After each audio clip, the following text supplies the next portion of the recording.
The journey to SankaraNarayana temple was far from easy. With no clear path to guide me, I had to seek the help of believers who lived nearby.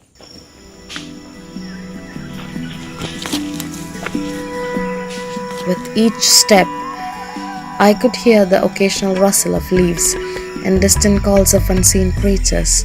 And then, through the thick veil of greenery, I saw it. The sight of the temple was more than just a relief, it was a revelation.